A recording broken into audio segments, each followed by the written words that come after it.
This is Tales from the Tackle Shop. My name's Andy Page, and as always, my co-host is Alex Absolute Nutter Bates.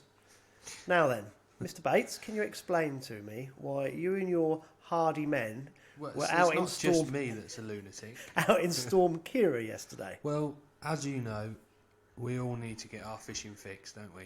And we've got to fuel our habit. As I'm known as a drug dealer because I sell fishing tackle, and that's what our drug of life is, fishing, isn't it? So and squats. Yeah, squats. Yeah, talk to you about squats and pinkies. Yeah, so obviously the big match in the area this weekend was the Hayjack Winter League, and Friday morning they made a decision to cancel it. So I was a bit like, well, really? Oh. What about all this bait I've just bought from the bait farm and no one wants now? I was a bit like, oh, great. But these things happen, don't they? So obviously that got cancelled. So like myself and a few others thought, well, March is one of them freak of nature places, and I'll organise a little knock-up. And I thought, I don't know, we might get 25, 30. So Bob went out in the morning, put 30 pegs in and said, it's perfect, it's backwind. And it was, to be honest, for the first, well, go back to the draw. So we sat there. Hold on, let's go back a day. Right? Yeah. So I could see this storm coming in. Yeah. So like some kind of Egypt, I was out Friday afternoon, and I was out in the dark Saturday morning on my secret drain. I'm thinking these big fish must know this storm's coming. Yeah. Guess what I caught? Nothing. Nothing. Yeah, blanked both times. Yeah. And I could see on Facebook that a certain Mr. Bates has put down, if you all the matches are cancelled, if you fancy a knock-up tomorrow, meet us in the Spoons at 8 a.m. Yeah. And I said to my missus, he is nuts. This storm's coming in. I've got to get rid of this bait, come on. So there I am thinking, I might just get up early on Sunday morning, go down the Spoons just to wind you lot up, because I'm thinking they can't do it. I heard the wind whistling, and I thought there's no way they're going to be out there. It weren't even bad, man. I don't know what you're all on about. It was lovely. It was nice. So how many of you met up? So there was 15 of us. Obviously, most of them locals. Even Will Freeman travelled from deepest Suffolk somewhere. He managed to get out of decorating, I think. And most of the locals, quite a few from my team, local nutters, Cheesy Bob and my dad and that. So we decided, Bob went out and pegged it in the morning and said, well, the most sheltered bits are Wigston's on the grass and a few below, and then from the bandstand back towards Health Centre Bridge, which are dolly holes. So everyone was like, yeah, that sounds good, we'll catch a few fish. So off we went. I drew three above the big long peg, just before the slipway, opposite the boats there. So I was well happy with that, because there was some skimmers caught there in the last March Open, and we're all getting the gear out of the van thinking we're mad. Anyway, when we got to there, the wind was completely on our back. I thought, this is alright, but the wind was gusty and I could hear these weird sounds, and I'm thinking, that don't sound too good.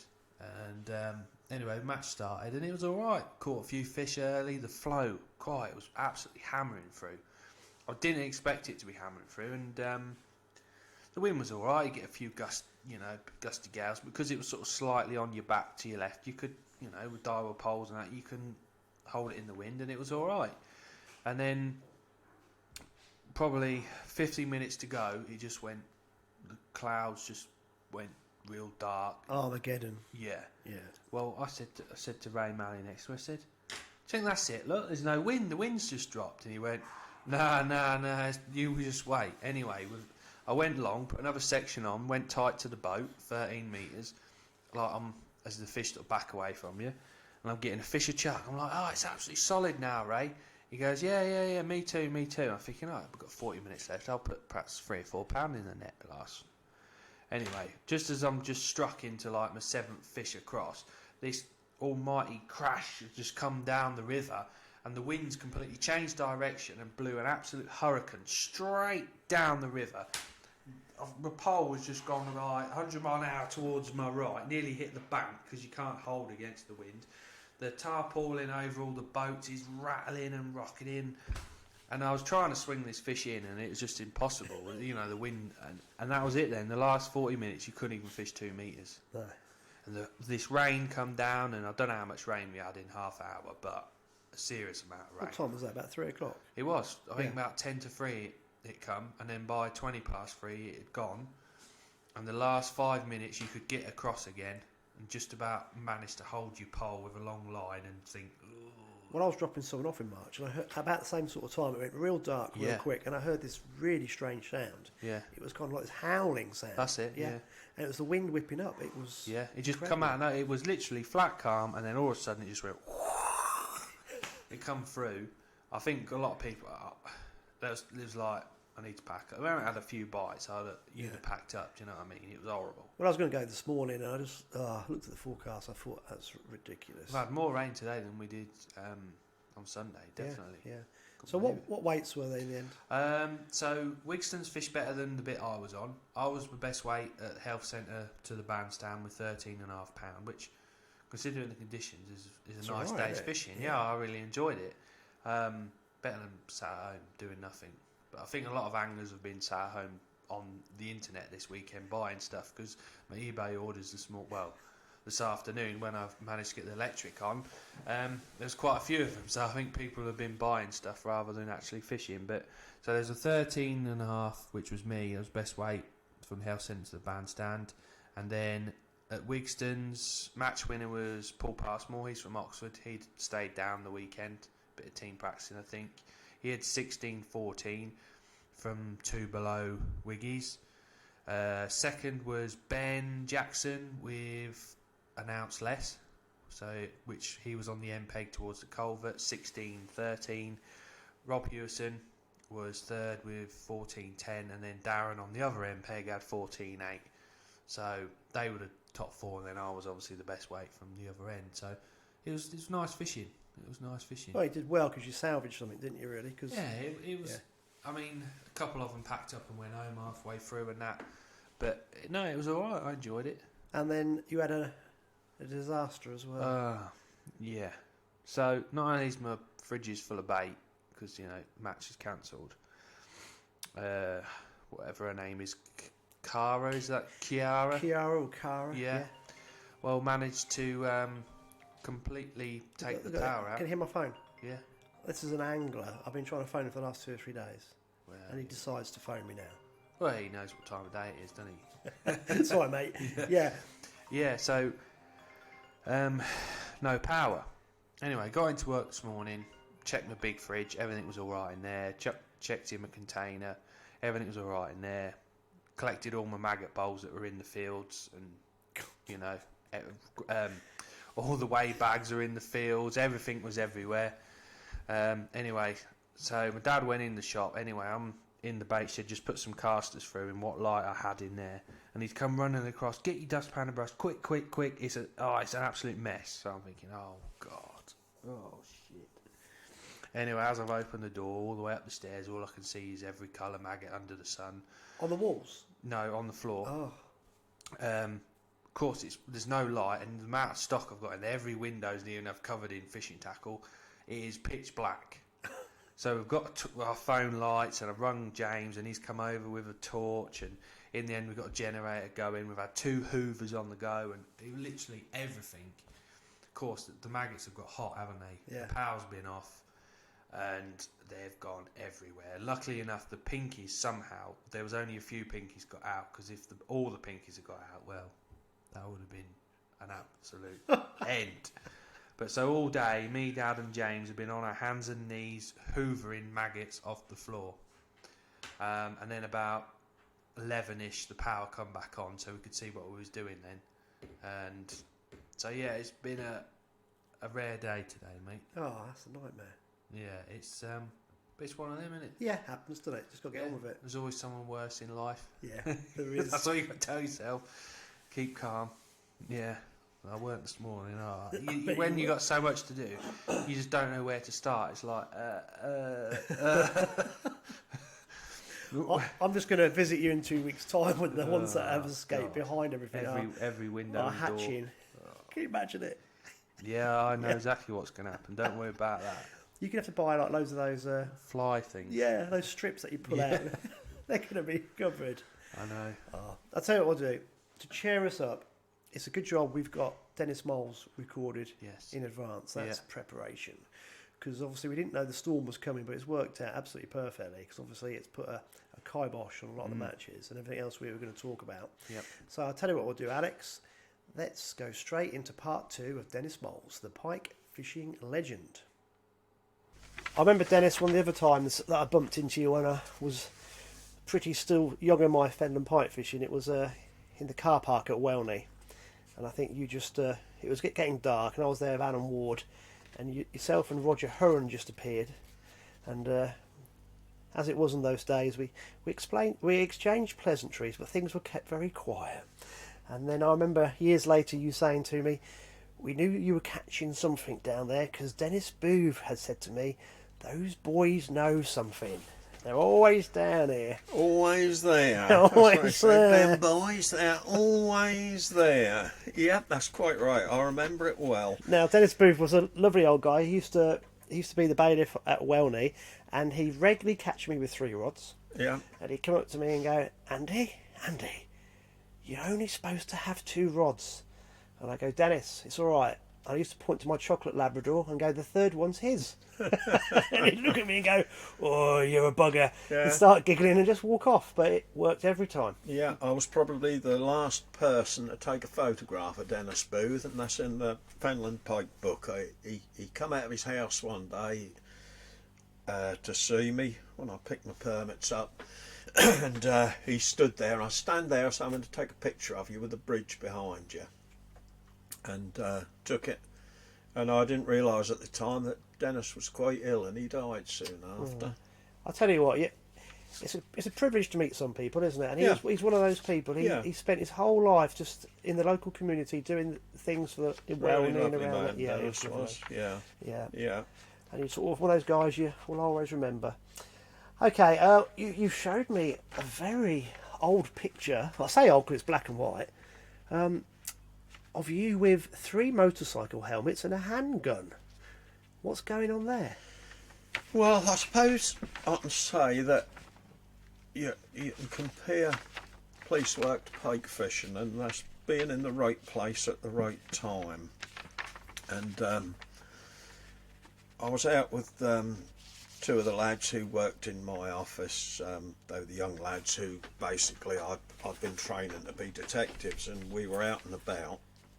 Going into Cambridge for some reason, and all of a sudden the radio went to say that 2 off-duty police officers had seen out at Melbourne in near Royston, a little village, a couple of blokes casing the bank out. Now, there'd been a series of bank robberies in Cambridge and round and about at this time, so instinct kicked in. You know, it wasn't on my area, but I said, right, we're going.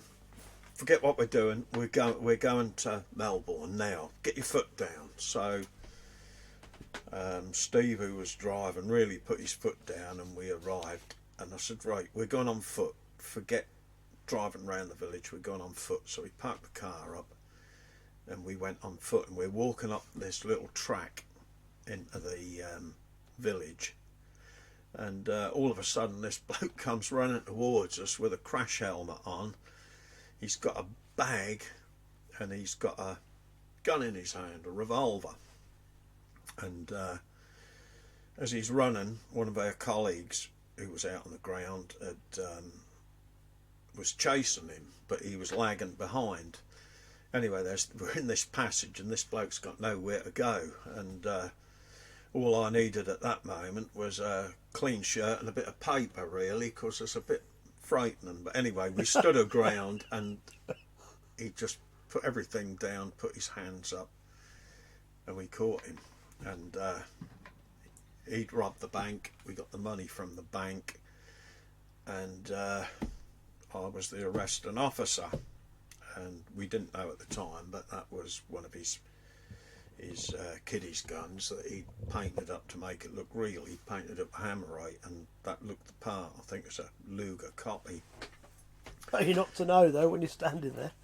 Anyway, we took him, bundled him into our car, and we're taking him back to Cambridge, and one of the other lads said something and used my nickname, a digger, and this lad who we'd arrested suddenly pipes up. He said, "Are you Digger Moules?" He said, "You know my father-in-law. He knows you." I said, "Who's your father-in-law?" He told me. I said, "He ain't going to be best pleased over this." I said, "The best thing you can do is make life easy for yourself. You know, play the game and we'll treat you properly. So, but we can't sail up now till we get into it." He said, "I want to tell you what I've done now." I said, "Well, just hang on." I said, "I'll get my pocketbook out." I said, "I'll caution you." And on the way back to Cambridge, he admitted 13 armed bank robberies. Yeah. And told us who his accomplice was. And we arranged for him to be arrested on his way back. We got the stolen car back. And when I got back into Cambridge, all the governors were queuing up to deal with this fella, you see, but I said, "That's too late." I said, "He's told me them all." And they were all written down in my pocketbook and signed, because the Police and Criminal Evidence Act had come in and you weren't allowed to do interviews out, so you had to be very careful how you done it. Anyway, he went Queen's Evidence, and that was the biggest ever robbery trial in Cambridgeshire ever, and stands to this present day. And we got commendations for taking him out off the street, but had he had a loaded gun and been a bit different to what some of them are today, I probably wouldn't have been here talking to you today, Andy. Yeah. But right place, right time, you see, and that sort of stood me in good stead for the rest of your service. If you do a job like that and get it all right, you ain't done too bad. Although I've interviewed several murderers and dealt with murders, I think that's the job that probably I'll be remembered for, if anybody does remember you 20 years on. I'm sure they will. I think you soon get forgotten in a job like that, but that's the moral of the story: right place, right time. You're exactly right there, and you're so true about pipe fishing as well. You've got to keep going and that's right. put Lady Luck on your side. And locally, there's used to be stuff locally. It was one year, right, I've retired from the CID now, so we're into the millennium, 2002 probably. My son Ian has gone off, done his own thing and got his own stonemasonry business, and he wants to pike fish again. So I said, "Where do you want to go then?" He said, "I'll tell you what we'll do." He said, "We'll go to the places where you used to take me when I was a kid." He said, "We'll see what's there." So I said, "All right, we'll start on the River Cam." So we started on the River Cam, and we fished all the way along it, and it just made a lovely recovery from various things. And I had 320s off it in a very short time. In fact, in a week after a high flood. He had no end of fish, and then he went up onto the loads where nobody hardly fishes, and he worked his way along there, and he had 5 different 20s in a very short time from these little Cambridgeshire loads where he's taken when he was a kid. They just laid there forgotten. Nobody had been there, and these fish were there. And I even went and had a go myself. But the biggest one I caught off there was that was a tad shy of 25, but my camera was blurred. But that's the blue that one there. Yeah. You can see it's quite a sizable lump. Yeah. But I thought my eyes were going. Yeah, no, it was blurred. The camera was faulty. It was one of the old film Olympus MJUs, and it was on its last legs. It had taken quite a lot of pictures, because by then I'm doing a bit of writing and doing quite a lot of photographs, you see, and taking photographs of a lot of fish what I'm catching. Although I don't take so much now, but in those days I was taking quite a lot of photographs. Haven't you got a little story about that little river? The Reach Load? Well, yeah, one of the lads who fished there with me, and he had a brace of 20s there with me one day, was Andrew Smith. Lovely lad. He moved into the village, he got divorced, and I used to see him in the local club, and I used to take him out pike fishing. Now, Andrew had got the name of the Japanese sniper because somebody had seen him one day in the village. He'd got a 12-bore shotgun over his shoulder in camo, and he'd got sort of a Japanese look about him that particular day with his spectacles on. Very stern look, mooching to get the shooting cart. And I think it was my youngest son what named him the Japanese sniper. Anyway, he was very accident prone, was Andrew, but he weren't a bad angler, and he went on the Reach Load and had a brace of 20s. Well, one day I took him out to a little hamlet deep in the fens called Oxload, and there's a little drain runs through there, and I'd had a few good fish off it at 20 and a few upper doubles, and I said we'll go there. I hadn't been for a while, so I got permission to park in the farmyard, and when we arrived, the farmer had got a new dog, an old English sheepdog. The old one had died, I learned, and Andrew loved dogs, and he'd got a brand new fishing suit on, fisherman's green fishing suit, all in one suit, and he's loving and hugging this dog, and the dog's jumping up him. Andrew, for Christ's sake, come on, let's get this stuff out, we've got a long walk. Anyway, he's patting and loving this dog, and all of a sudden the dog locks on his leg, and the inevitable happens. There's a rather large wet patch on Andrew's right thigh, and he hadn't noticed what had happened, but everybody else had, and the dog was rapidly chained up, and off we went with the offending article still on Andrew's thigh. Oh, God. Anyway, we're fishing away, and I had a 19.5. The camera came out. Andrew had a couple of doubles, and it all went quiet about 10:30. And Andrew walks up to me, and he's got a green flask like that Stanley there, and he's got it in his hand, cup of coffee in the other. I say, all right. He got a worried look on his face. What's the matter with you? He said, I'm a bit worried. He said, that last pike I caught, he said there was a hell of a lot of slime come off it. He said, and I got it all over my hands. He said, and onto my coffee cup. He said, and that tastes salty. He said, this ain't salt water, is it? I said, no. He said, oh, do you want a cup of coffee? I said, no, thanks, mate. No, you keep that. I've got my own. So I don't know what the moral of the story is with that one, but I do. You couldn't make it up. No. There's a little drawing Mark Barrett did in Fenland Pike on the loads chapter of this dog locked on Andrew's leg. Oh, God. Yeah. You've got many a funny story. I mean, you're going to tell me what... That's the one. You've Hey? got another one lined up here. Because you've had lots of fishing buddies, but the guy you fished a lot with in the early 2000s is Tim, wasn't it? Tim Anderson. Well, I don't fish a lot with him. He lives in the village now.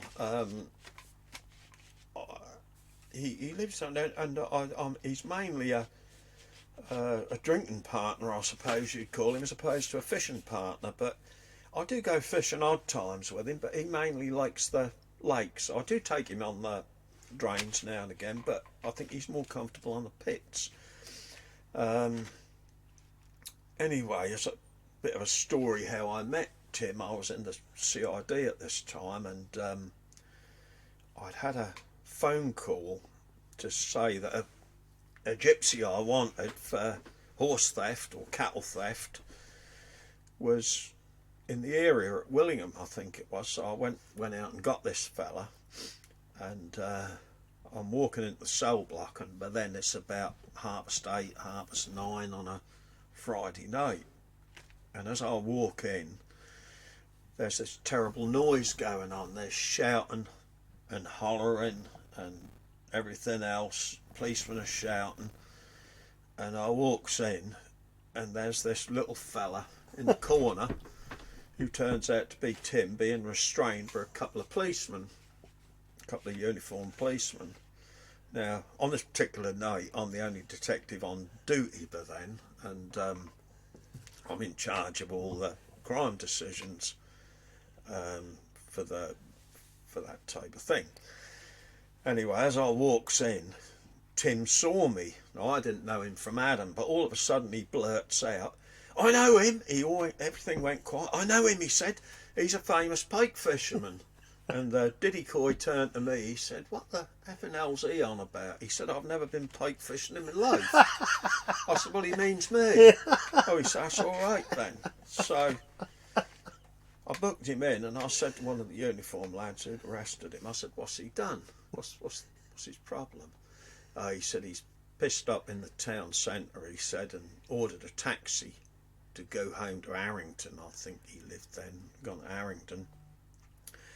And the taxi driver was a man of ethnic origin, a Pakistani, and Mr. Anderson's decided to pull a cane out of a pot plant in front of one of the pubs near the taxi rank and thrashed this Pakistani across the backside. God. And he's been reported by another taxi driver for assault. And I said, "Well, what are you arrested him for?" He said, "Well, I've arrested him for being drunk and disorderly at the moment." I said, "What's the taxi driver say? Does he want to make a complaint?" He said, "Well, he said he didn't say a lot to me." I said, "Well, get him booked in." I said, "Take your time." I said, and then with a bit of luck, I said, he might have gone off on another call. I said, "and you ain't got to worry about it." I said, "But if he is there," I said, "just have a good look at where he's been hit and see if he's got a bruise, rather than bring him in and waste the police surgeon's time." Well, of course, you know you ain't going to see a bruise on that, are you? And anyway, he booked him in, and he went out to town, and the taxi driver had gone to Peterborough on a run. And when he come back, the soreness had gone, and he didn't want to make an issue of it. So Tim's locked up in the cells, and I said, "Give him my best wishes, let him out 2 o'clock, take him home, and charge him with, give him a caution for being drunk and disorderly." So that's what happened. And I forgot all about it, and a few weeks later, well, it might have been months later, this fella comes up to me at a PAC meeting, I think it was, and he said, "You don't remember me, do you?" I said, "Yeah, I do." I said, "You're that little shit that hit that taxi driver with a cane." He said, "I just want to thank you for what you did." He said, "I thought I was going to be in serious trouble for that." I said, "Well," I said, "it wasn't that bad, was it?" He said, "I'd like to take you fishing." So I said, "All right." So a few weeks later, I met him at Swavesey in the village, and he took me to Swavesey Lake, and we've been mates ever since, you know. So unfortunate circumstances can you know, bring people together, and yeah, we get on like a house on fire. We come from completely different backgrounds, yeah. But we get on well together. But we don't go fishing together all that much. But I did get him his PB pike. Is that my pet? It was your pet, yeah. You won't talk about that. Yeah. So the next part of the story is the hard drain and the harder drain. That's the ones, isn't it? Yeah. Now, those names have come about because you started to pen some more pike folklore, didn't you, for the Fens? What did you do there? Well, I was at the Fenland Fair in 2008 with Tim. Tim's now accompanying me on official PAC functions. We're at the Fenland Fair, running the PAC stand, and a certain young lady who we knew rather well was there. Mark Barrett was there, and it was quite funny actually, because Mark had rocked up, and we'd had a curry the night before, and what was left over we'd left outside in some basins and that, and during the night there'd been some dogs around it and they'd cocked the leg over it, and while we were messing about early in the morning, that had been put inside and Mark had warmed it up and eaten it. So we had a few beers, and during the day, well, I didn't have, but during the evening we had a few beers, and then it sort of got suggested that Mark wanted to write a book on Fenland Pike, because he was doing a lot of writing at that time, and he'd got a sponsor to pay for to do it, the young lady who we'd spoken to, and Mark said, I can do some of it. He said, but I can't do it all. He said, will you help me do it? I said, no, I said, I ain't going to get involved in that. I don't want to. And as the night went on, I gradually got persuaded, and in the end, yeah, I said, I will. I said, but I'm only going to write the chapters what I want to write. I said, I'm not, you do yours. I said, there's chapters you can do, chapters I can do, and that's how we'll do it. If we got a sponsor, it's all right. Anyway, we got the book written, but when it got to nearly the time of publishing, the sponsor had a major disaster with finances, and there was no sponsor. So the book was finished, and luckily I got the funds to pay for it, which was quite a big amount. These things aren't cheap to do, No, are they? not. Stephen Harper was doing it, and it was a lot of money, in leather bound books as well, 50 leather bounds, and anyway, the money was there, so I paid it, and worked hard at selling it when it came out, and they just flew off the shelves, and within 4 or 5 weeks I got the money back, and we was into profit. Well, I remember the time you were doing lots of talks all over the country. Oh yeah, going all over Yeah, the place you were. promoting it. Yeah, you were. Yeah, and yeah, Mark was with me. We used to go all over the place promoting it, and I think we went to Norwich once to do a show for them. Tim used to come and be the sound engineer for us, because he was acquainted with that, and yeah, one night we went out and sold 30, which is nearly £1,000. Yeah. And at the first convention, I came home from that with nearly £5,000 in my pocket, book sales. Because I think, did you have 2,000 printed? Yeah, we had 2,000 printed, but nowadays you wouldn't even dream of having that. 500 is, people have 500 done and don't sell then. Books have gone right out of fashion, but I think we were the last people to have 2,000. Well, I think Graham Booth had 2,000 done, but let's put it this way, we were the last ones to sell 2,000. Well, it's a really good book. I mean, I bought it straight away, and it does read really well. So it's produced beautifully. So we're proud of it. Yeah, you should be, because it is a major achievement to write a book like that. What pleases me most is when I look on Amazon, where there's still 1 or 2 for sale on the second-hand ones, and you look at the reviews, and there's one particular one from a doctor from down in Market, and he said he's read all Pike books of all time, every one, but this is his favourite per country mile, or the best one per country mile, and when you read something like that, it makes you rather proud. You should be. Yeah. It's fantastic. Anyway, so I stole your thunder a bit then, because in Fenland Pike, you talk about 2 drains, and you call them the hard drain and the hardest drain. Yeah. Well, the 40-foot drain is no secret now. All the boys on the fens know them, and it was in the 80s. I was out prospecting one day, or researching, and I went down the track to look at the 40-foot, and I met this farmer who was a complete and utter arsehole, down there, and he didn't want me near there. And then I met the bloke who was the pump superintendent, and he was a bigger arsehole, and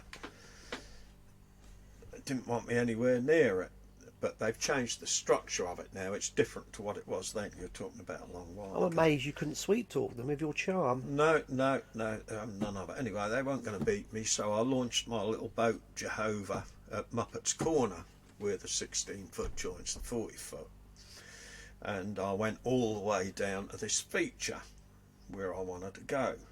And I tied the boat up, and after a little while I had a run on a heron, and I had a pike, £25 and a bit. Lovely. I'm on my own. I couldn't take a picture, self-take, so I didn't have that gear, so I took a picture of it in the bottom of the boat. A few weeks later I go back, and I caught what I think was the same pike again, a little bit further downstream, and that was it.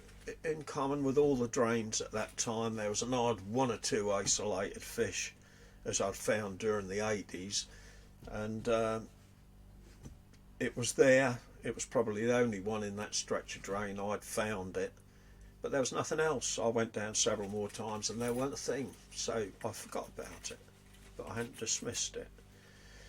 And a few years later, around about 2002, I went back, and everything had changed. The drain structure had been changed. The feature I'd fished on was now redundant, and I went down there and started to find a few good fish, and I really fell in love with the place. I'd got a wheelbarrow now. I used to do the long walk, and had a few good fish. And then a few of the lads used to come with me. Son Ian used to come with me, and Andy Blasey and Rick Wesley found out about it quite independently from another source, and we all sort of teamed up and fished it, and eventually I had one or two 20s off it, and Rick had a 30, and everybody fished hard for the 30 hoping to catch it, but they then dredged the drain and everything disappeared. All the bream shoals, everything disappeared. You know, sometimes the dredger is good for a drain, but in this case everything went. There was nothing there, devoid.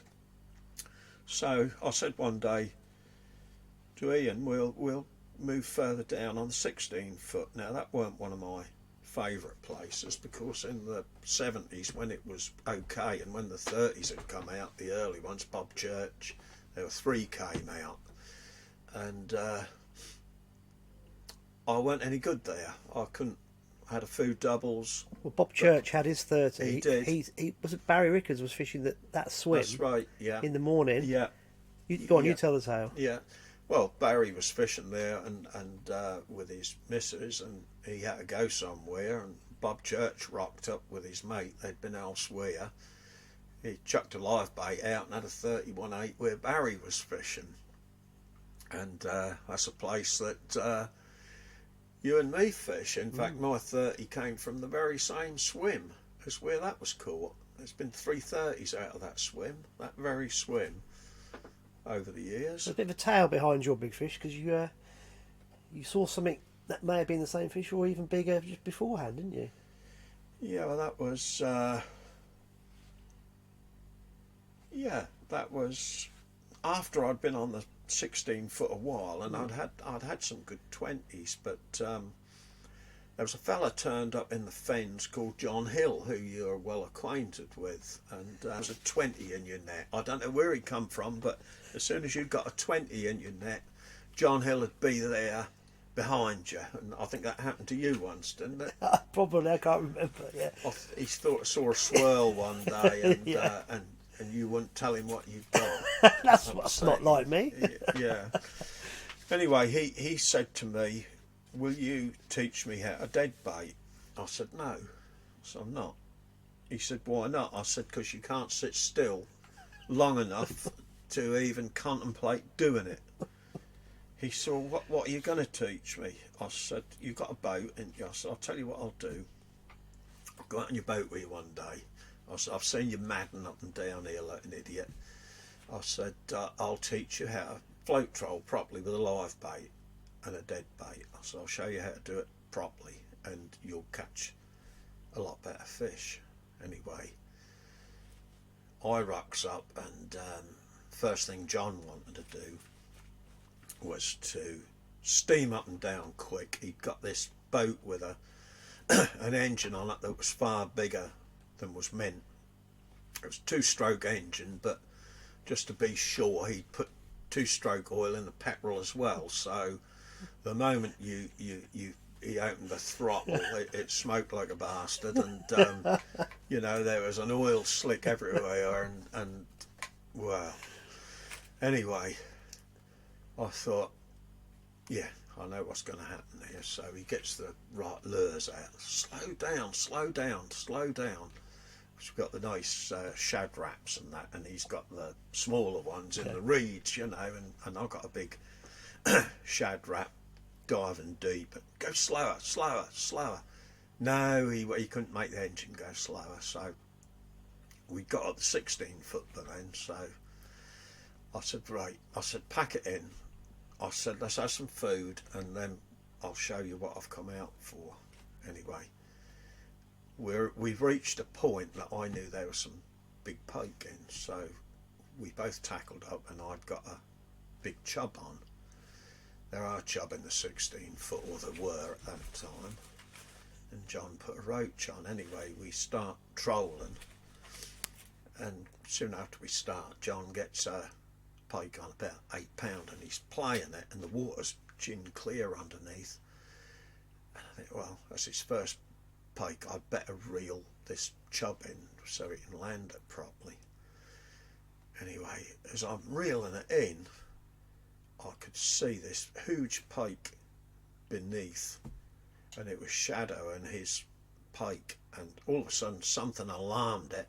It turned round and his gills flared, and I don't know whether it wanted to take my chub or what, but anyway, I got a hook up.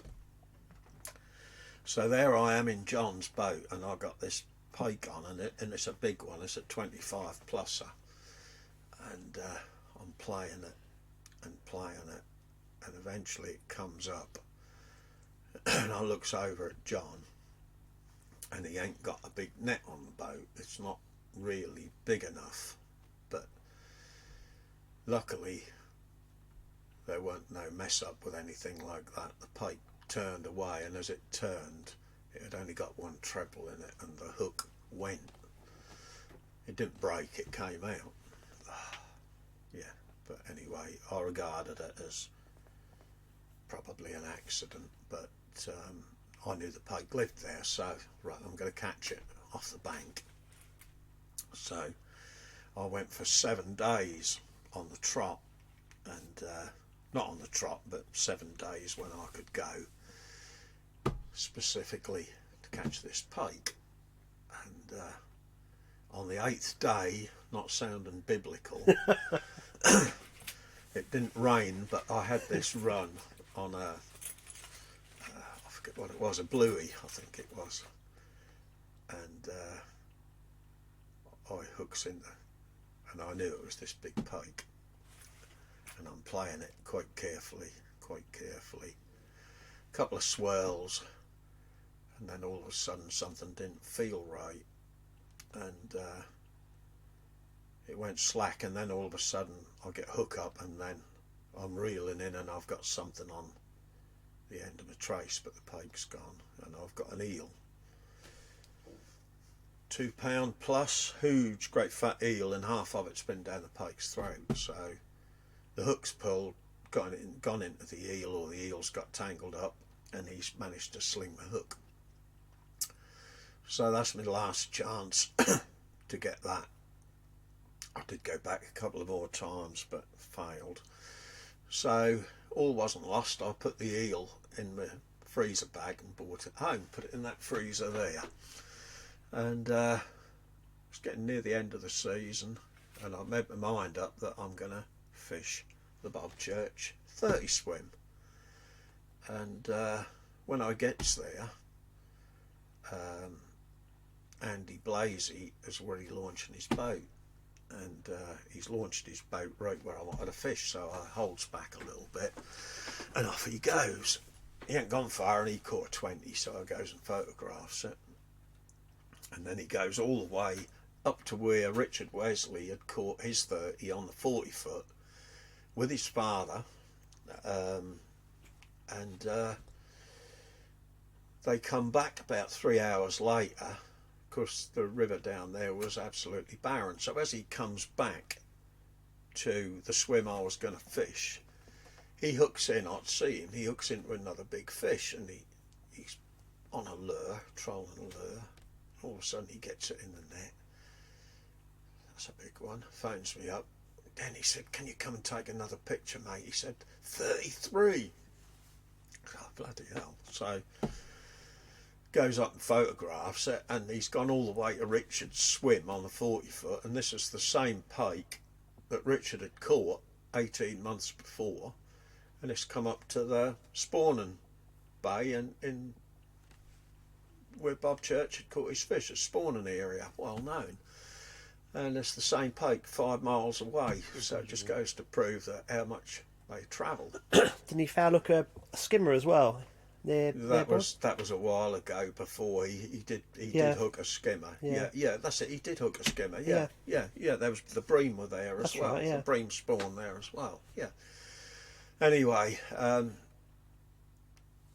few days later, I thought, well, I'm going to have a go there again in that 30 swim. I knew it was a spawning area, and took this big eel out. So I cut it in half, and I've got this lump of eel. About, it's big. We used to call them horses' dicks. And I cast it out down the margin, but nothing happened. I'd got a big chub live bait on the far bank. And after about a couple of hours, Tim's with me. He's further down. And after a couple of hours, I don't know, the water's clear and nothing much has happened, and I don't think we're going to do very well today. And all of a sudden, one of the drains further upstream started to pump off, and colour come, and it started to run off slowly. Lovely colour, and I thought, right, I'm going to move that eel on the far bank. So I got it out and cast it over, and it landed nice, but it was a bit close to the chub.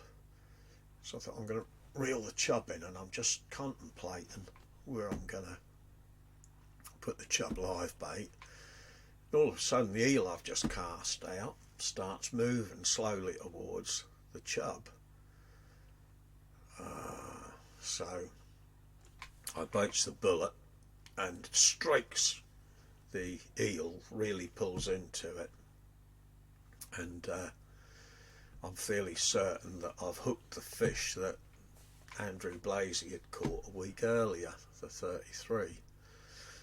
Anyway, I gets it in the landing net eventually, and it is a big fish, gets it in, weighs it 31.8. So I phoned Tim up. Tim, I've got 30 in my net, mate, really rods in, come take a picture, will you? So he comes up, takes the pictures, and the pictures have been well seen. But in fact, we're using that picture for the first part 1. Oh right, yeah. So that was the only fish I had that day. I was hoping for another one, but I thought it was the original 30. But when I got it home and put it on the computer, it was a different one altogether. Much longer fish. So there were 2 30s in that swim, and I think that was the Cambridge Mafia time, wasn't it? That was the Cambridge Mafia time when I know there were several of you lads fishing together, and it's the pinnacle of the Cambridge Mafia time zone. Our little lot. Well, there was me, Ian, Andrew Blasey, and Rick Wesley. But the sad thing is, none of them lads pike fish now. It was quite funny because it was me, Phil, and Alan.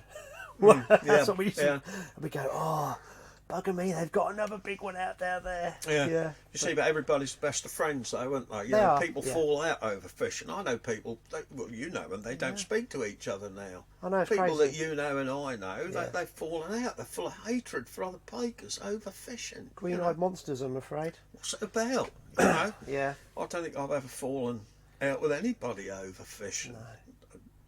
Can't really. Well, there We you all go. had a mutual respect for each other, I think. I think we did, yeah. because we always used to get out there and walk miles, and we used to blank a lot, as we do now. And, but they keep were trying. hard waters. You've got to remember they were hard. They weren't your run of the mill. No. If you went out and had a couple of runs on them drains in a day, you'd done well, but you stood a chance of getting some good fish. And Well, I look back, I don't go on those drains so much now due to circumstances that have happened since. I feel uneasy when I go out there now, which I'll explain to you later on. But you remember we had a spell? Me and you used to pair up. We used to, we'd either fish together and leapfrog along, or we'd start at alternate bridges, wouldn't we, and work towards each other. But doing that, there weren't any results. All the pike on that drain I've only ever caught the big fish out of 3 swims. That's amazing, isn't it? 3 swims I've caught off there, and I've had over 20 20s off that drain. How many times did we try different areas and they just didn't? Never had very little. Yeah, it's incredible. Never had very little, but in the areas, I think I've had the 30, I've had three over 27, and one over 25. Yeah. So sadly gone now. Well, you was a similar what you had, I would think. You had through over 25 from there. I'll tell you what, Dennis, though, when it came out that you'd had that 30, I think everybody in Fenland went, do you know what, of all the people who deserve to catch a Fen 30, I couldn't think of anyone more deserving. Well, a lot of people have said that to me. Well, you have, because all the work you've done for the PAC, all the hundreds and thousands of miles you've trodden on the banks, and all the 20s that you've caught. I mean, you've got someone like Bill Chillingsworth. What do you have, £320 Fenland Pike and never had a 30? Is that right? I don't know exactly. Something like that. He supposedly had a lot, and Barry had nearly 300. But I've got Barry's fishing diaries in that. Have you? Wow. Well, a disc of it which his partner gave to me for doing that book. But you totally deserve that fish and more. So that's just. But I have fished all the waters. You fished see, everywhere. I think there's only one water in the Fens that's beaten me, and I've never fished it hardly, and that's the cut-off. I hate the place. Don't like it. I don't like the cut-off. I don't like the great ooze. I don't like fishing there. I have done, but not lately. Isn't it weird? You get on certain drains, you get that warm inner feeling. That if you work at it, you can get something out of it. And other places just feel cold. And I don't like the middle level now. I used to love it when I was a boy, but there's nothing there for me anymore. It's a few seasons ago, Phil Brown and me, we'd had some good fish off the 16-foot, fishing not together but independently, and looking after each other when you're out there, because with what's going on, if you're out there miles from anywhere, you've got to keep an eye. You don't know what's going to happen. Well, should we fast forward to that, because we're doing this 2-part podcast, but also very soon we're both going to shoot down to Bottisham British Legion, aren't we? Because we've got a PAC meeting. So you've touched on it, but it's getting you've mentioned loads of drains, and people listen to the podcast will go, "This isn't normal." Andy doesn't mention any places, but one of the reasons you mention these drains is because they're no longer anywhere near the glory they were, and we've got a lot of serious issues, and maybe you would like to just sort of fill in the blanks now to bring us up from kind of 2005, 6, 7, 8 until the present day. Yeah. Well, round about 2007, 8, we were still catching some big pike, but I noticed that a lot of the in-between fish were not there. Your 16s, 17s and 18s weren't there. You were either getting nothing or a big pike. And I said to several people, when those big pike are gone, there won't be any. And Raymond Field, who owns part of the 16 foot, phoned me up the other day, and he said, I ain't seen you lately. I said, no. I said, there doesn't seem to be much there for me now, Raymond. I said, I've got other places. He said, well, I'll be honest. He said, you told me a few years ago that it was on the way down. He said, and I didn't believe you. He said, but I have to admit, you're right. You was right. He said, it's gone. And 4 years ago, I knew, with what Phil Brown and seeing some of your pictures, that there were probably 20 different pike over 20 pound on the 16 foot drain. Well, they move in at certain times of the year, didn't they? Yeah. But even fishing where nobody else fishes, there's nothing there. I've only ever caught 20 pounders out of 3. Yeah. And I have fished all the other places, as you know, all the way along it and on the 40 foot. But last year, people were putting a certain fish up on Facebook, and if people put a fish up on Facebook and I've caught it, I recognise it.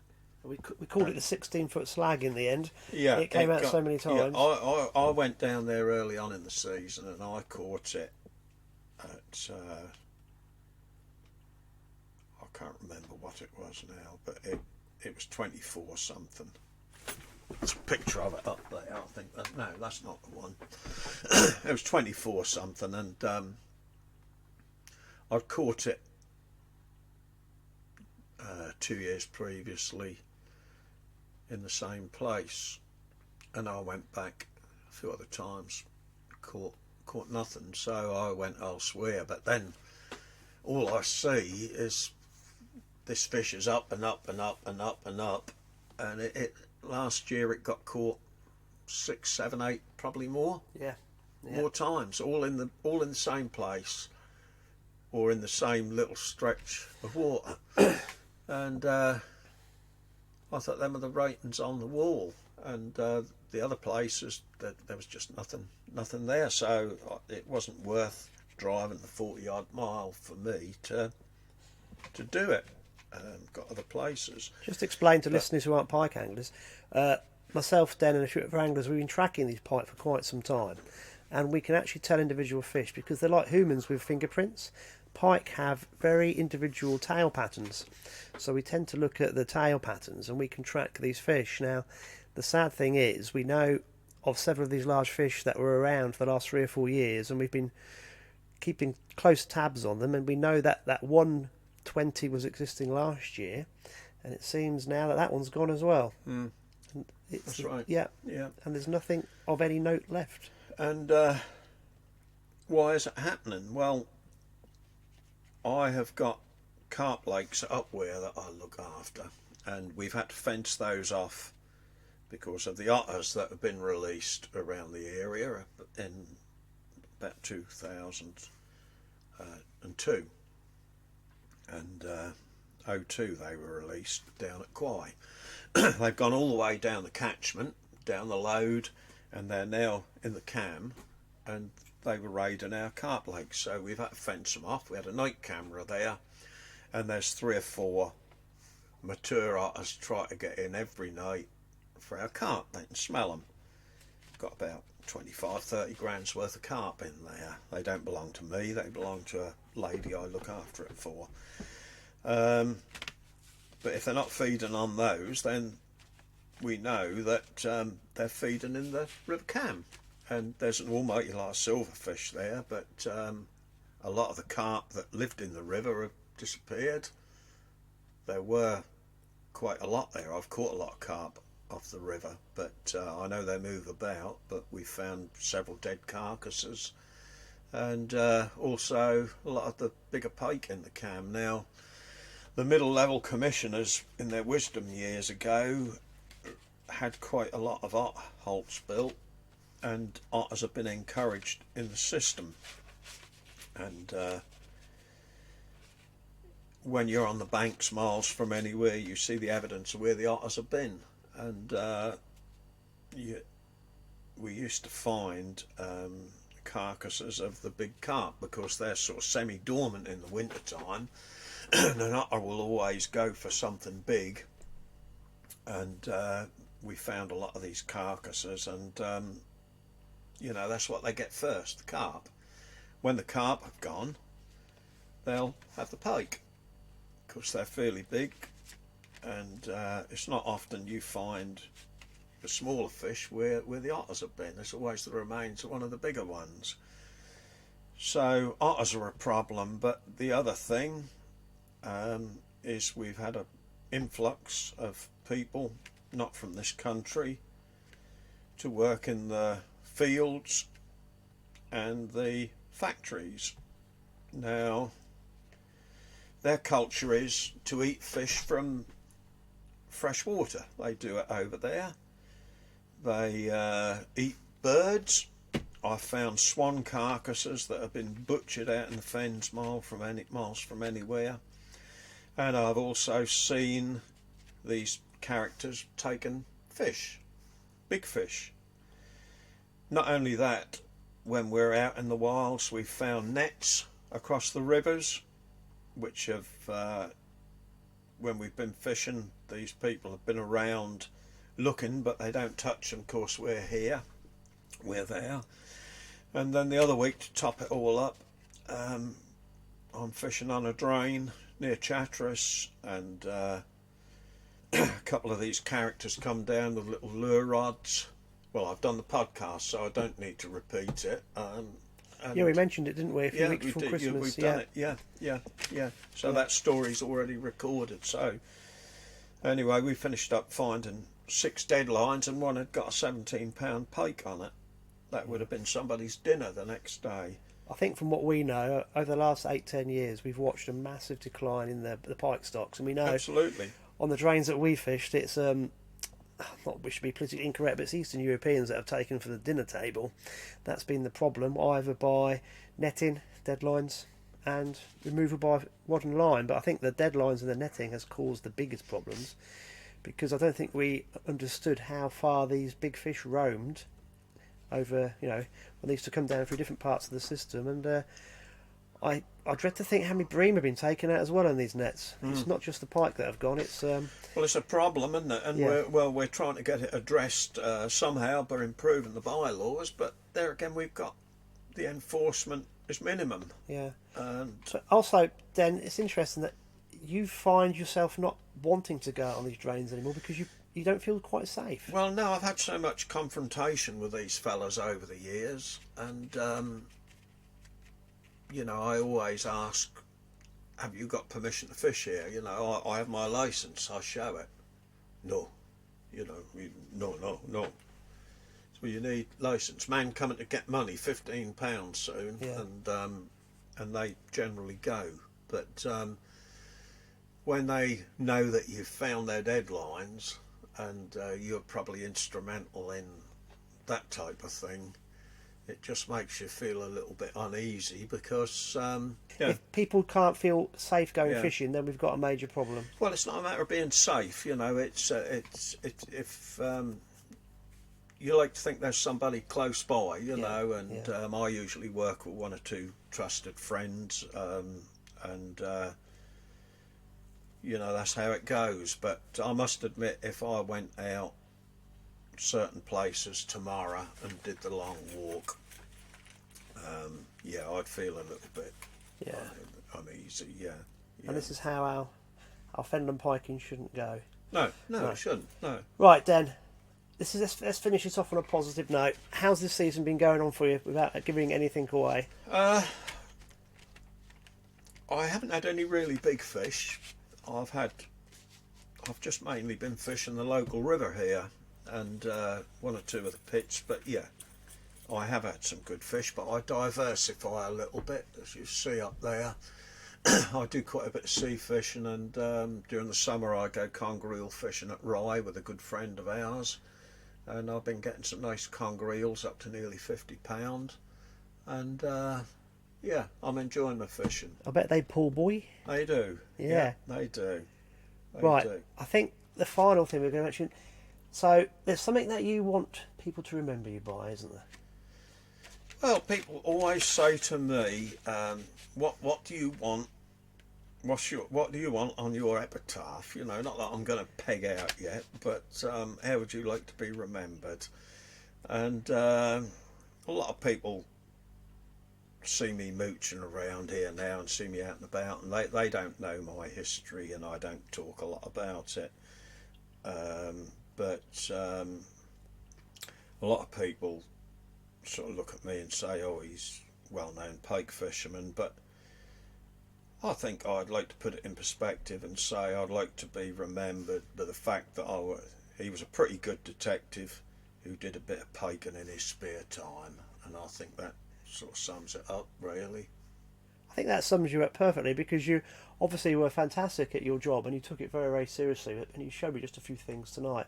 But you're a brilliant pike angler as well, and you've done so much for the sport, because we haven't even touched on the PAC and your role within the PAC. No, we haven't, have we? No. Maybe next season we'll come back and do something on the PAC. We can do whatever. From my own perspective, Dan, I've known about you for a very long time. Obviously, the Cambridge Mafia thing, but I've known you personally for a long, long time, and you're one of the gentlemen I've met in pike fishing. It's an absolute pleasure to have met you, and we'll long continue to be friends. Because, like we said earlier, it's daft that we know of people that have just got a bit green-eyed. That's right. And we shall never get green-eyed. So it's an absolute pleasure. Thank you for coming on doing this podcast.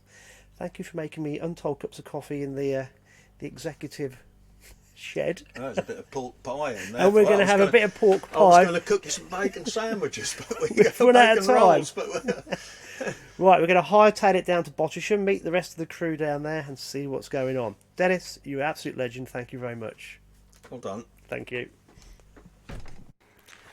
Alex, that was Dennis. He's such a nice bloke, and I had a lovely time at his house last week recording him, so that was really cool. And I know he's really enjoyed doing the podcast with us. And I suppose we've just been having a bit of a chat off air, so to speak, and we've had some real characters on so far. It's been a pleasure to have them on. We have, yeah. We've had all sorts, haven't we? The Fenland creature. Yeah.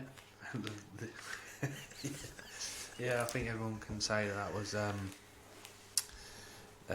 probably one of the favourite ones. I think a lot of people have mentioned it in the shop, definitely. But yeah, I think for our first sort of go at it, we've sort of covered the area well, and hopefully we're, what we're trying to do is sort of promote the fishing in the fens. And well, while we're on promoting fishing in the fens, have you deliberately left this the Fens magazine here for a reason? Oh, would I? Would I? Knowing you February issue, Fens magazine. Oh, there's a lovely picture of a nice fishery at Rookery Waters. Oh, wonder how that got there. Yeah.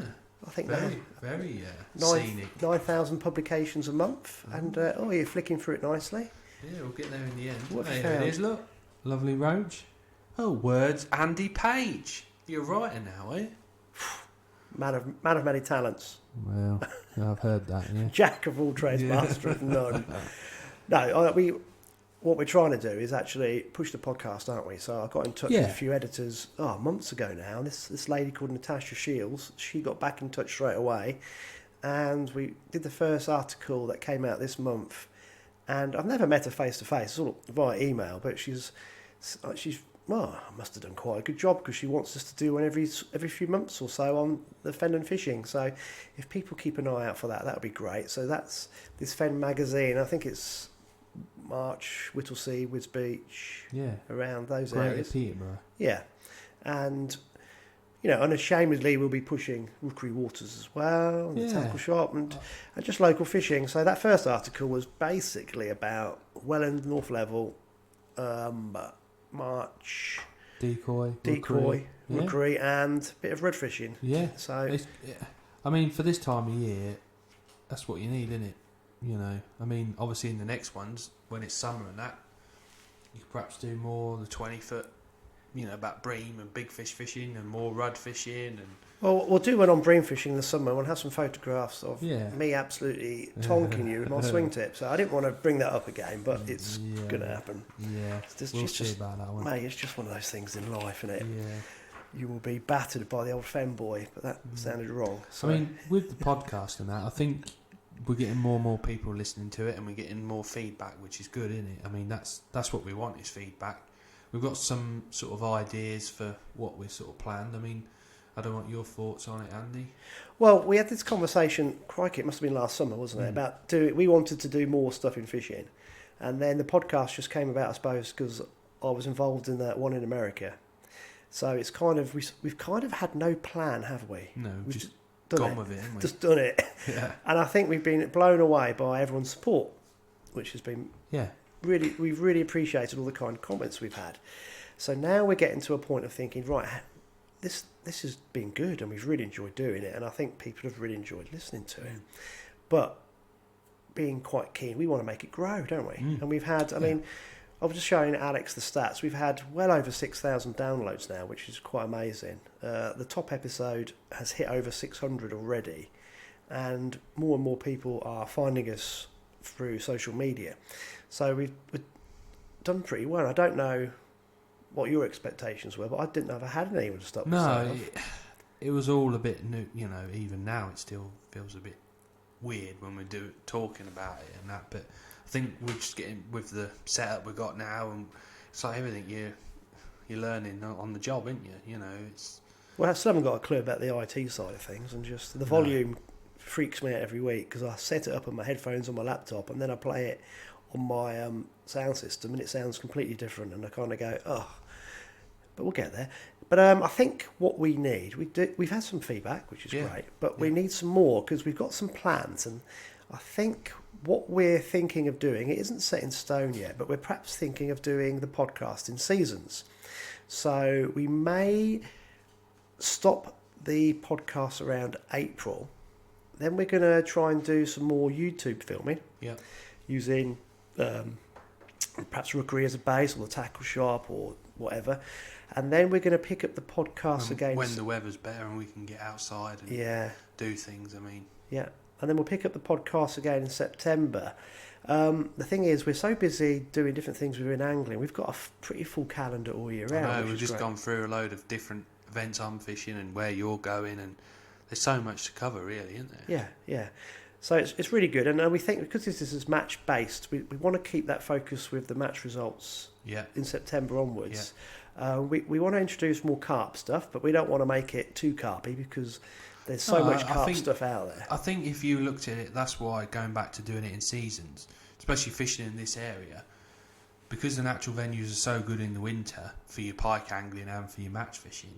In the summer, we've got so many brilliant commercial fisheries. And spring and that, and then people are going, like, I go to Ireland fish or Tamar, you go carp fishing and then do your. Well, I go to France, then I go to America, So, like, I think doing it in seasons, it's quite current, isn't it, almost? And then as soon as I come back from Ireland, it's like Winter League time, and it's like the nights are drawing in, and it just, I don't know, it just seems a natural progression to me. Yeah, it lends itself. Yeah. And it's easier for us to produce it because we can sort of fit it in the winter month. So that's what we're thinking of doing at the minute. Like I said, it's not set in stone. We were just talking that we haven't done a venue for February as well. But what we're seriously thinking of doing is actually postponing the venue highlights and starting it in April, but doing it via video instead, because I think that would be pretty cool. And excuse me, lots of people have actually mentioned on the YouTube channel, why don't we put the podcast on full length? Now, I'm a real noob. Do you like that term? Noob. With the YouTube stuff. Again, learning as we go along. It's actually the kids at school that tell me what to do, which is a bit embarrassing on one hand, but also I like it because they're brilliant. They seem to know what to do, and they give me advice, and I'm clueless. But I think I have to do something with our channel to put on more than 15 minutes of video at a time. So we are tight. We don't want to pay for it. So, well, you know, that is it, isn't it? Yeah. Well, it's cost us quite a bit of money to just get the recording kit set up, but don't mind doing that because it's been great fun. But there's a limit, isn't there, to how much you want to throw at it? Yeah.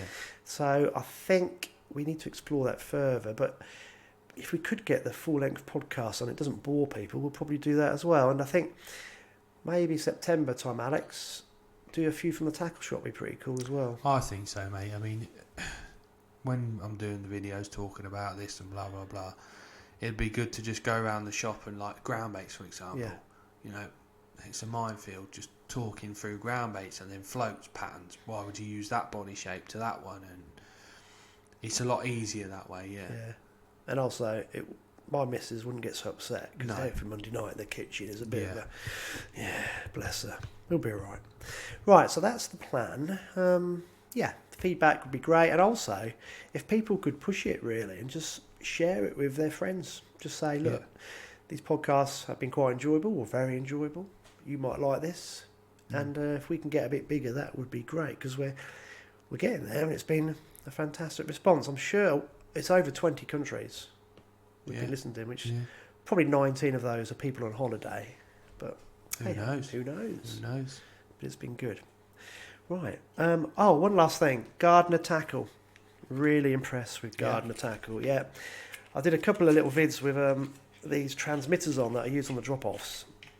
And I noticed that they snap at the base, Alex. They go real quick. And I got in touch with Gardener tackle about a week and a half ago and sent them pictures of where these transmitters snap. And they, without question, they just sent me 3 replacements. And these are like 30 quid a throw. Yeah.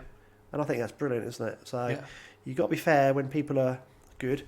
Really impressed with Gardener tackle. Got on the case straight away and sent me these replacements. Just need to strengthen that around the base, but I think I've got an idea for that. So we have a go at tackle companies when they produce crap, but I think we've got to big up some tackle companies when they actually step up and sort it out. I mean, the other thing with like going back, looking forward or whatever, a lot of people are just one brand dominated and having kit chucked in your face, and obviously we all want something a bit different to that. You know, we don't just going to say, oh, this is what you want to use, this is the best, blah blah blah. Like, we want to be sort of, well, I can't think what the word is now, but you know, like for people when they come in a tackle shop and they say, what's the best for this? And I say, well, I don't know, say they say, oh, I want a new rod and I want it for pellet waggler fishing on rook, which the fish are a little bit bigger. So instead of just saying, oh, that's the best rod, I like to give them 2 or 3 options and say, I think this is the best rod. And that's how we want to be in the podcast. Yeah. You know. And I can only talk about stuff I use. And we're not sponsored by anybody. I mean, I get, obviously, the Wolf Creek stuff's a bit different. Yeah. But they are awesome lures. But all the stuff I use in the UK is not sponsored. We can be quite honest about it, can't we? Yeah. And that's it. People don't just want to see a sponsored angler ramming that particular brand down their throat, do they? People get a bit bored of it now, I think. If Apple want to sponsor us, that would be cool. Yeah. We'd then promote that, wouldn't we? Yeah. Definitely. Yeah. Ferrari. Yeah, quite like that. Yeah. Bit of that. Yeah. One day, Rodney. Cheesy Bob. Cheesy Bob's cheese. Yeah, we could do that. Wear T-shirts. It ain't easy. It ain't easy being cheesy. I sat next to him on Sunday and I kept shouting up, it ain't easy being cheesy. I don't think he could hear me. But every now and then I hear it. Ooh. Oh, the weather. One last thing I got to mention. That storm's been crazy because it's Monday now and you've been at the tackle shop and I was visiting my parents in Wiz Beach and the snow. For about half an hour, the snow just came down like it used to in the old days. Massive flakes. And I sat there, the old man's middle room thinking, I said to him, look at the snow. And I think I phoned you, didn't I? I said, I'm going to be held up. The snow in Wiz Beach was quite incredible for the short time it fell. If we talk about snow, Christ, if in America, they'd be laughing. But a couple of centimetres in 10 to 15 minutes. Literally got to Ring's End. Nothing. No. It's crazy weather. I know. Well, I've spoken to a few people in like fishing the team and that, and they're sending pictures of outside, and one of them lives near Nottingham and they got loads of snow there. The other one lives near Lincoln and he's got a little bit. And then one of them lives in Kings Lynn and he's got a little bit. And then the rest of us are like, what are you on about snow? It's flat, calm, nothing. Sun's out, no wind. The wind's gone as well. Yeah. Weird. It's like eerie, isn't it? Yeah. Eerily quiet. Because I checked the forecast. It's meant to be quite blustery for tomorrow as well. But I think, though, the conditions for the weekend, I'm not sure. I don't think the weatherman knows what's happening, do they? I mean, there's even talk of the storm coming back again. I don't know. Yeah, there's going to be quite windy all week, but I mean, the weather conditions, I've looked at the long-range forecast for the Winter League final next Saturday, the 22nd. Keep looking at it like, oh, what's it doing? It doesn't look too bad. I think after this weekend coming, it's going to be sort of 10 degrees in the day and 2, 3 at night. So you know, you transitioned into that beautifully. Oh, I'm good at that now. I was impressed. Yeah. Yeah. So, ding light bulb moment. You know. Hey Jack hasn't been rearranged, has it? No. Hey Jack has been just. You it's lost just 3 rounds now. Yeah, so the you lost last the one weekends. is the 1st of February. So Sunday's one. Sundays gone. has just been gone, and they're doing it on a 3 round instead of a 4. So this weekend is the March Open, and Stan's also running an open match on the 20th and Benwick. So basically, it's the last chance for all the teams to practice. Then after Sunday, no one's allowed to fish who's in the Winter League. Fish those venues until Saturday. Have you got different anglers on different matches this weekend? Yeah, at the minute we've got 5 or 6 booked in at March, and we're humming and ahhing what we think we should do. Obviously, we've fished March a billion times, so 2 or 3 of us might do one, and the other 2 or 3 might do the other, just so we've covered all bases. Not that we haven't already, you know. What about decoy? Decoy, the lads have been going every week, Tuesdays, Saturdays, Sundays. Wow. Not all 3 days, you know what I mean? People have got commitments and that, and other matches to fish. They've been doing alright on there, which is good. What we want really is just some nice warmish weather and the wind to die down a little bit, and it looks for a good final, both for decoy and on the drain. So that'd be interesting, won't it? yeah, it's going to be. I think it's going to be a good final. I mean, I think the usual starlets, Dorking, Barnsley, obviously. A few of the other northern teams that do really well, they're going to be up there, and you know, if we get a decent draw, I think we're quite confident we'll be somewhere up there as well. So that podcast, the Monday after, is going to be dominated by that. That's unashamedly going to happen. So hopefully, like next Monday, you're going to do the podcast charm. Yeah, and you know, hopefully we'll draw the flyers. And you will, because I'm going to catch. My big Fenland Pike didn't materialise this week. It will come. It's coming. I can feel her, and you'll get some good draws. And I think, the podcast magic will do its stuff. Right, buddy. I think the storm's been quelled. Hopefully, it won't come back. No, we've fingers crossed. Yeah, hopefully you've got all those maggots sorted out in the shop. Yeah, fridge is back on, electric's on, hoovers are burnt out, and Dad's there all night. Continually? No, we've got it all sorted now. I think. Oh, you've let him out? Yeah, I've let him out now. I said you can't go home. No, we've still got a few bits and bobs to sort out tomorrow, but I'm going up to Guru this week to have a look at some new products that they've got coming out. So, the new Guru rods, I think, and going up to the HQ. So, well, that'd be a cool trip. Yeah.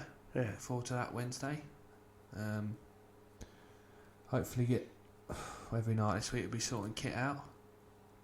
So, yeah. And then are you fishing the March Open? Well, I think so. I'm not sure yet. Okay. I think so, but it'll be hopefully the weather's all right. Catch a few fish.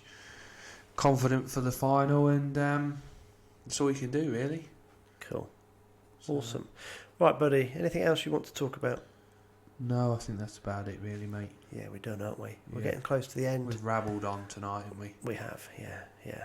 Well, I think it just leaves me to say this has been Tales from the Tackle Shop, a Fenland Fishing TV production.